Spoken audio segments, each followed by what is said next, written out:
প্ৰায় 23 দিন অতিবাহিত হৈ গল জুবিন দা আমাৰ পৰা গুচি গৈছে।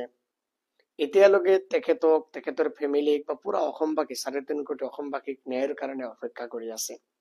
SIT গঠন কৰা হৈছে, ইনভেষ্টিগেশ্যন কৰি আছে, ইনকুৱাৰী কৰি আছে, এৰেষ্টও কৰিছে বহুতক, জেলত আছে বহুতে। কিন্তু মই এজন আইনৰ ছাত্ৰ হিচাপে বা practising advocate of Guwahati high court বহুত আছে, বহুত উকিলসকলে, এডভোকেটসকলে, জুডিচিয়েল সেক্টৰত কাম কৰা সকলোৱে কৈ আছে যে প্লেচ অফ অকাৰেন্সত কিন্তু যাব লাগিছিল। গুৱাহাটীত বহি, ভাৰতবৰ্ষত বহি ডিজিটেলত আৰু কিমান ইনভেষ্টিগেশ্যন আৰু ইনকুৱাৰী কৰিব বা এভিডেন্স কালেক্ট কৰিব।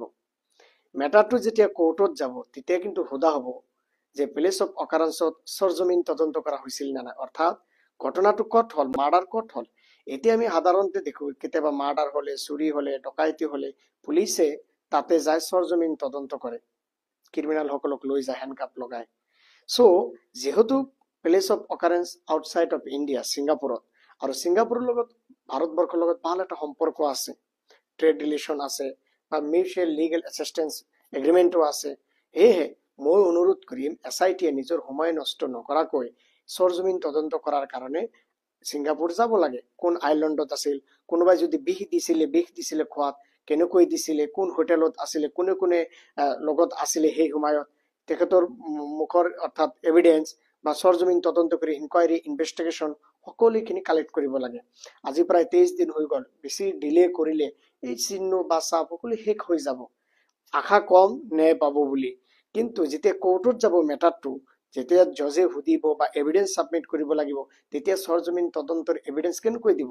তেতিয়াতো ক্ৰিমিনেল সকলে, যিসকলক একিউজ, সেইসকলেতো গুচি যাব হাতৰ পৰা। সেয়েহে অনুৰোধ কৰিম সময় নষ্ট নকৰাকৈ, প্ৰায় 1 মাহ হৈ যাব, 23 দিন হৈ গৈ আছে আৰু 7-8 দিন বাকী আছে, 1 মাহ হৈ যাব। আমি অসম চৰকাৰক অনুৰোধ কৰিম যে SIT গঠন কৰা হৈছে, ভাল কথা, ইনকুৱাৰী কৰি আছে, ইনভেষ্টিগেশ্যন কৰি আছে, কোনো পদ্ধতি যাতে লিগেল লুপহোলছ যাতে নাথাকে, লৰ যাতে কোনো যাতে ৰাস্তাই নাথাকে তো ওলাবলৈ, কি হৈছে জুবিনদাৰ লগত, কোনে আছিলে, কি ঘটনা কৰিছিল, তো লং টাৰ্ম প্লেনিং নেকি, ফাইনেন্সিয়েল ইনভেষ্টিগেশ্যন কৰিব লাগে, কোনে কি কৰিছিল ট্ৰানজেকশ্যন। সেইকাৰণে SITয়ে চেন্ট্ৰেল গভৰ্ণমেণ্ট অফ ইণ্ডিয়াৰ লগত যোগাযোগ কৰি ছিংগাপুৰত যাই সৰজমিন তদন্ত কৰিব লাগে, ৰিপৰ্ট ইনভেষ্টিগেশ্যন কালেক্ট কৰিব লাগে। নহলে মোৰ এটা ধাৰণা, এজন এডভোকেট হিচাপে, এজন উকিল হিচাপে আৰামছে কোৰ্টত গেলে এইটো প্ৰুভ কৰিব লাগিব, তেতিয়া কোৰ্টো সুধিব, ৰাস্তা এটা ওলাই যাব, সিহঁতে আমাৰ হাতৰ পৰা গুচি যাব।